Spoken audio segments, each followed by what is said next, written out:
Welcome to the STARS program, seniors taking active roles in society. And now, here's your host, ANITA FINLEY. It gives me great pleasure to introduce Melinda Ellsworth, who's Director of Donor Services at Science Care. It's an organization. We've certainly talked with them a lot, and it's important that you listen to this because it's a whole body donation program. A lot of people still don't know about it, and I am the greatest proponent of this. So welcome to our show, Melinda. Thank you. It's great to talk to you again, Anita. Yeah, it is. And I was just telling Melinda this morning that someone wanted advertised and they were trying to talk about funeral arrangements and they said, oh, how expensive this was and that. And I looked at them and I said, well, I'm not doing any of that. Yes, I'm going to die, but I'm not going to have any expenses and I'm going to do something good for society. And they had never heard of Science Care. So you're probably going to be getting a call from them because I told them that you all can work together. Oh, that's great. Yeah, absolutely. I still cannot believe that people have not heard about whole body donation, let alone Science Care. It's really interesting to me. It's a huge sort of movement. I mean, every month we see more and more people wanting to donate, which is good. But we still have to get the word out, which is why I'm on the show today. Right, and you do a great job. And it is such a, once someone's doing this, I know they must tell their friends. And, of course, it's a subject that years ago people don't discuss, but they do now. I think they do talk about. In fact, this was a program where you buy certain amount of insurance, and then what happens is you get paid immediately rather than waiting for your life insurance to kick in, and it may take 3-6 months to get your money. This is a little insurance policy. It's not very expensive, and it takes care of extra money that you can go and spend all that with funeral directors, which I'm not going to do. So, but it is a different world today, and I think that even though people can certainly be cremated afterwards and they can have their memorial service, it's still the benefit for me that I think about. It hasn't ever been the money. I should have been, but it isn't. It's what's going to happen to my body afterwards. That's what I love about this. Tell everybody about that. Sure. Yeah, absolutely. So Science Care is the world's largest non-transplant tissue bank supporting medical research and education and surgeon training. Now, what does that really mean? That means that people donate their body at the time of passing, and we are the link between those people who want to donate and the medical researchers and educators that need human tissue to do their important work, to advance medicine, to develop new drugs or new drug therapies, or to develop the latest medical devices, implants, instrumentation, the newest surgical techniques, all of those things. So what we try to do is maximize that gift. It's a wonderful gift, and we want to try and place each donor with as many medical research and education projects as we can. On average, one donor can participate in 5 different training or medical research programs. And you're right, the cremation is included, and the entire program is no cost for the donor or the family, but that's not really the main driver of why people come to Science Care and to donate their body. It's because they want to give back. They want to leave a legacy that means something. They want to do something to help other people, and this is a profound way that people can do that. It's their final act of helping people. And I find it really compelling to work for this organization. I'm very passionate about it, and I'm happy to be talking to you about it. Yes, I'm always happy to talk to you. The final act, when we hear about the incredible technologies and inventions of what's happening for doctors to use. I just had a physician on the show. He was talking about robotic surgery for the kidneys and cancer. And I was thinking as he was talking, I didn't get a chance to tell him, but that all came because they had to have some sort of a cadaver to be able to experiment on, correct? Oh, absolutely. Yes. Mm-hmm. The development of those types of technologies, the robotic surgical techniques, the microsurgery techniques, all of those devices are developed with the use of cadaveric tissue. The surgeons that need to utilize that are trained using cadaveric tissue.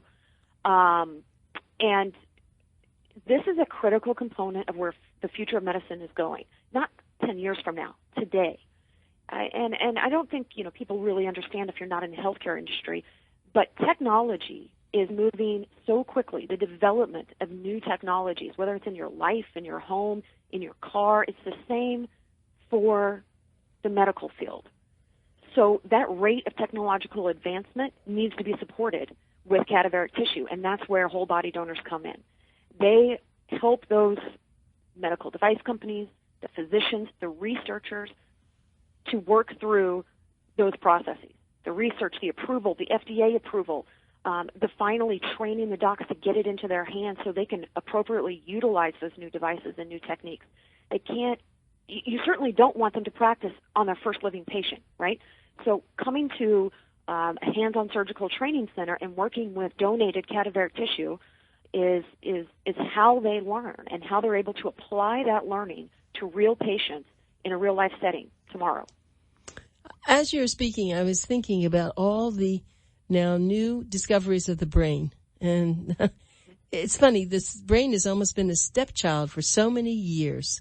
And after, I guess, maybe it's the last 7 years, or the brain has become the prominent organ in the body, because they know that if the brain's not working, the rest of the body isn't working. I don't know what took them so long to figure that one out. But and I was thinking about the brain and how many cadavers now are giving the brain to all these doctors and scientists. Right. I think that a lot of this public awareness as well has to do with the high incident level of Alzheimer's and dementia. Yes. The fact is we're living longer, and we have much more incidents of mental impairment, whether it's dementia or Alzheimer's or whatnot. It's a challenge. If you've ever had to caregive for someone who has a condition like this, it is difficult. It is painful to watch them go through this. It's fatal. Alzheimer's is fatal, and not just us, but consumers, families, loved ones, we're tired of it. We're tired of watching our family members waste away like that and become someone they're not. And I think that's really a driver for people wanting to give back. It's diseases like that, whether it's heart disease, Alzheimer's, cancer. People want to give back and make a difference because they feel the impact of these disease states in their own life, in their loved one's life. And that's a great reason. Yeah, absolutely. Absolutely. That's so well said. It is. And when you were saying about Alzheimer's, I was thinking about when I first changed my career and got into gerontology, that this book called The 36-Hour Day, I thought, what is that? And when you're caring for someone with Alzheimer's, that's exactly what it is. There is no let up. Yeah. And so it's really devastating. It is. And the way that you can help. I mean, look, we're all going to die, and we know that. And I don't want to I know there are a lot of people with very traditional ideas, and they want to go where their parents went. They want to go under the ground. And I have to be very gentle about this because I'm a little outrageous sometimes. And I say, why? Why would you want to be under the ground where all those things are to eat at you? Why don't you just... I know. I know. It's hard for me to believe that you wouldn't want to do what I'm doing, what you're doing, and my husband's doing. And I've told more people about this. I'm going to look into that. I know. It's fascinating. It comes down to cultural beliefs and your familial rituals and traditions. And one thing that we talk a lot about when we're educating people on the phone is that more and more people are choosing cremation, and this includes cremation. And so if you're already considering cremation, right, take that one step further. Right. Give back before that cremation process through body donation. Right. Exactly. You and I seem so clear, doesn't it? Right. It's not for everybody. We understand it's not for everyone. It's a very, very personal decision. What I would do is encourage anyone who's even slightly interested to visit our website or give us a call and just talk to one of our coordinators. They can talk to you about any question that you can conceive of around end-of-life care and body donation. And that helps a lot of people just to understand, even if they don't choose donation, just to understand it, because at some point their family member, their loved one, their friend will choose donation. So it's good for everyone to become educated. So let me tell all our listeners, if you want more information, and I really hope you will, call them for an information booklet, and this is their toll-free number. It's 1-800-417-3747. I'll repeat that. It's Pencil Talk Radio. Get your pencils out. Get a piece of paper not a little sticky piece of paper. Get something that you can put away with everything else that's really important. Stick it up on your refrigerator. 1-800-417-3747. They're available 24 hours a day. And something you should know that the program does work well with VA death benefits and funeral honors. You can get on their website, which is sciencecare.com. Sciencecare.com. Go ahead. Talk about the VA death benefits. That's really important. Sure, yeah, absolutely. We have over 25% of our donors, so over 1 in 4, that are veterans that have served in our military. It's really an interesting phenomenon. And so we work a lot with veterans, right? And we've learned that this program works really well with the VA death benefits. So not only can you go through donation, cremation, all at no cost, cremated remains are returned back to the family in 3 to 5 weeks, then you can take those remains and work with the VA, capitalize on your death benefits, and have those interred in a national cemetery with full honors, just as you would do with a burial. So it's a great way, and people don't also realize that those death benefits don't necessarily cover the full cost of a funeral or cremation. And so having this program to be able to offset that cost of cremation is such a bonus, a benefit for families. It's tough to try and come up with funds from $500 to $5,000 or $10,000 for, a cremation or your traditional funeral. So that's a wonderful way that we like to work with donor families of vets and help them to understand that process, give them some resources so they can proceed to obtain their VA death benefits. And I know that most of our listeners love their doctors, and they really trust them. They believe in them. So, look, next time you go, before you start telling them all about your problems, say, by the way, did you like your cadaver when you were in medical school? And they're going to look at you like you're crazy. But I do ask them. And they have celebrations about their cadaver at the end when they graduate. Yeah. It's, we work with researchers and medical device developers and training facilities, but we also work with universities and medical schools and medical teaching hospitals, both in the U.S. and globally. And so people donate their entire body for that type of use, and they work with a university for 9 months, a year, even longer in some cases.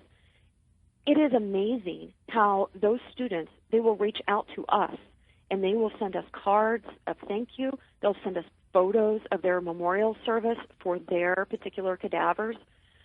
They really value the gift of donation. It is very important to them as medical students and to their work in the future to help patients for the rest of their lives. Right. Now, when someone has the body, it's donated to, let's say, a research center, a university, or somewhere. Do they take the whole body and then they decide what parts they want, and maybe it goes somewhere else also, or how does that work? Good question. Yeah, for donors that are going as a whole cadaver to a university program, we typically take those donors in which the family doesn't want to have the remains back because it is a long-term project. So in that case, those donors will go to that facility for 9 months, a year, however long that project is, and they are simply working on the anatomy and understanding the anatomy. They're not then utilizing that specimen again for other types of programs or for smaller specimens. It's just for that one use. The other types of use, though, like I said, most donors actually go to 5 different medical research and training programs. When a donor comes into our care, we're looking at the medical history, we're deciding which tissue specimens to procure and to send out to those medical research and education programs all around the world. The tissues not utilized for medical research are sent off-site to a third-party cremation organization for cremation, and then they're returned to the family in 3 to 5 weeks, again, all at no cost. So there are 2 different ways, really, that we're able to utilize that tissue. And do you keep records of where everything goes? I mean, do people ever want to know? Oh, absolutely, absolutely. Yeah, at the end of the process, we actually send a follow-up letter to all of the next of kin, and that letter details the type of medical research and training programs that were ongoing during that month of donation. Now, we have lots of programs going on during each month, so we don't list them all. But we do, in some cases, have families that want a very specific letter that talks specifically about their donor, and we can absolutely trace that through our system and get that information for families. That's very interesting. And I think you said, am I wrong, but did you not tell me that at your office that you have pictures on the wall? You have something very special, and I forgot what that was. We've been doing this for so long. Well, on our website, we have a couple of really interesting pages. One is where folks have sent in their photos and their stories, either why they chose to join the registry or a memorialization of their loved one who went through the program and why he or she wanted to go through the program. But we also have a Veterans Memorial Wall on our website, and that is where families of veterans who've gone through the program have sent us their photo, what branch of the military they're in, when they served, and some information such as that. So you can really see the scope of how veterans have not only served in life, but are now serving in death through body donation with Science Care. It's really an impactful page. I would encourage all of your listeners to go check out the website. Well, if you want my picture or my husband's, I'd be glad to give you a testimony. Of course, I haven't died yet, but I would be glad to do anything for you to help you to get people. I'm making a note right now. Please, I want to do that. I'm big on this. You know that. I'm the best thing when I never heard about this, of course, until I first met you and we talked about it, and I said, that's really what I want to do. And I think I've told you and our listeners before, I mean, my mother and her sisters went through a lot of expense to get all the things that you get when you go to a funeral home, and then the burial. And I love my mother very much, but I haven't been back there once. Mm-hmm. And it's local. It's here, but I don't want to see my mother there. It's nothing. It seems morbid to me. I don't know why. I'd rather have her. I have her watch. I have beautiful things that, in fact, I just found a beautiful ring. I didn't even know that I hadn't really thought about it before, and I just had it all cleaned up. It's so pretty. That's where my mother is. Mm-hmm. Yep, your memories, they live within you, And I think that attitude is becoming more prevalent. That's why we're seeing more people move toward cremation, and that's why we're seeing a big surge in body donation as well. This program is nationwide, although, you're in the Florida audience. We have a donor facility in Coral Springs in southern Florida, and we have a lot of people in Florida who donate every month. It is growing and growing, and I think that from what we understand when we talk to folks, they hear about the program from their friends and family.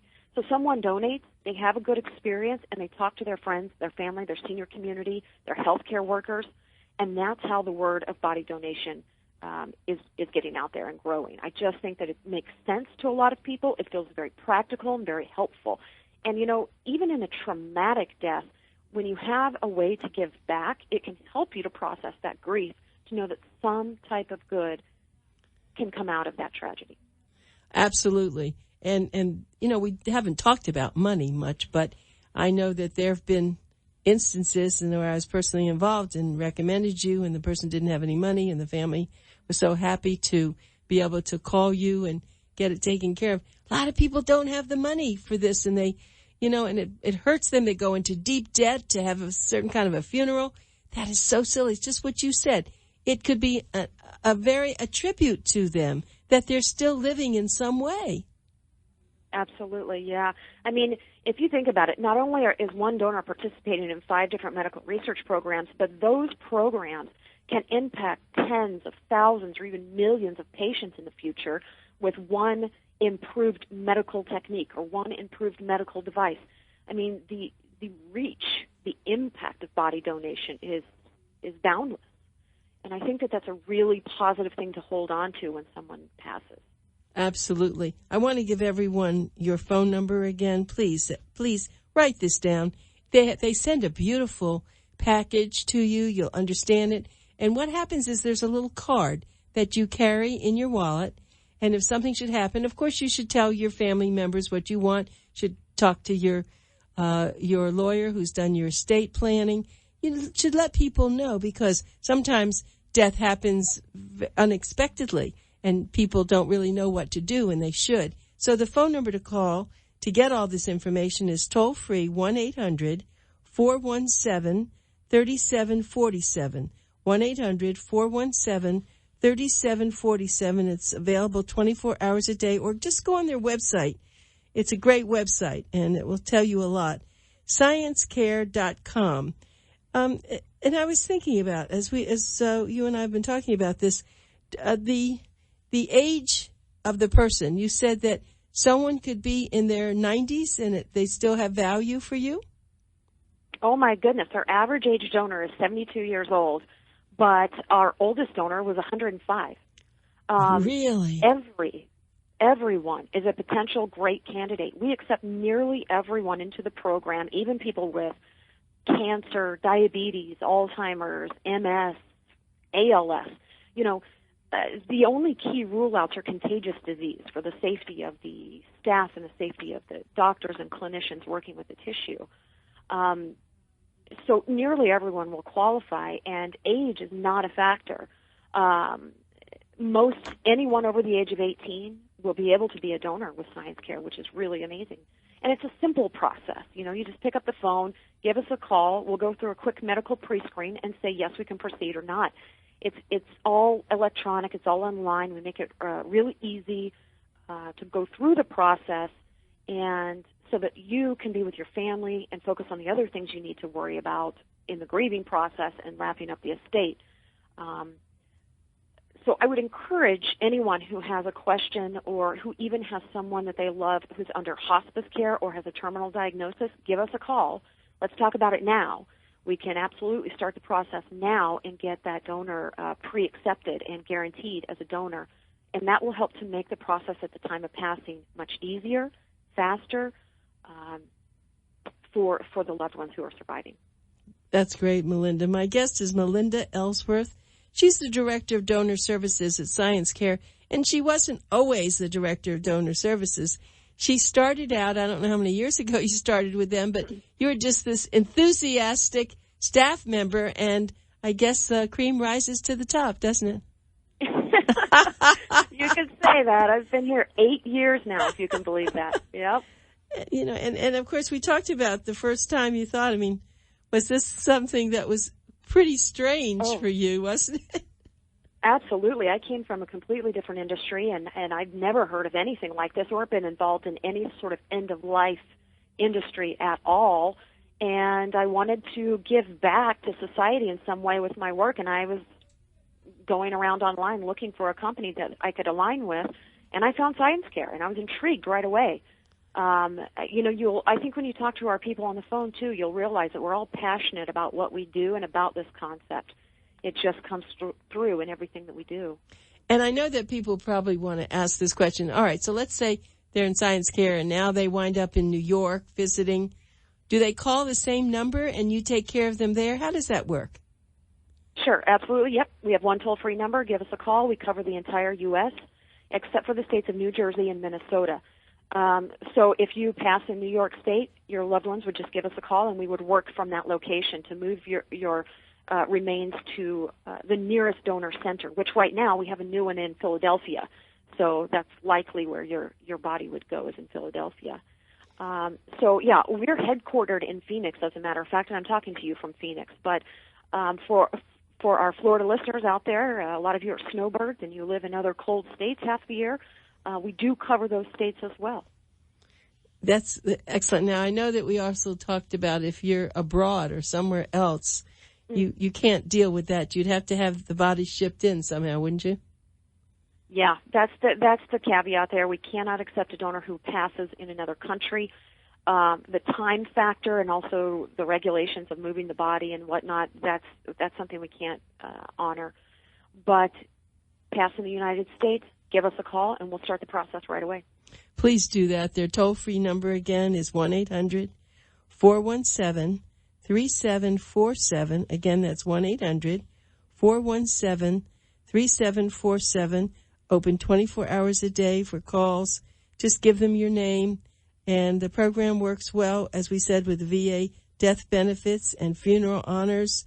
Their website is sciencecare.com, sciencecare.com. And actually, if you want to even see Melinda, and if you want to listen to some of the other shows, all you have to get on is Boomer Times Presents, and then you'll get the YouTube. But now, I don't know if you know this, Melinda, unless you're doing other things, you can really get on YouTube, put your name, and it'll pop up. You ever tried that? You'll be famous. No. Wow. Yeah, you Check should. it out. Yeah, you should. Yeah, we have a great expert that makes all this happen. As a matter of fact, he's the gentleman that was speaking to you, Rich Allen. And yeah, it's so good because now you're really famous. It's people like to see the person that is doing the talking, and now anyone can hear your shows anytime. If they missed it now, they can listen again. So it's a good thing for you to refer people to, I think. Oh, yeah, that's a great idea. Send someone a link to the video. Yes. Go on our website, send them a link to the website or some right. information. We have lots of downloadable content, so go for that. That's great. Right. Well, again, we've done it, and Melinda, it's such a pleasure talking to you, especially about a subject that, we shouldn't be joyful in a sense when you're thinking about death, but I feel joyful because I just feel like we're all going to die. We might as well plan our death now and have a part in it and not be stuck somewhere under the ground. Sorry, I always do that because I just can't even fathom that idea. I'd rather be in a university with good-looking doctors taking care of my body. Sorry, I had to end a little levity with this. Okay, well, we'll be catching up with you again. Thank you so much. I really always appreciate you take the time to do this. Thank you. You have a good day. Okay, Melinda, bye.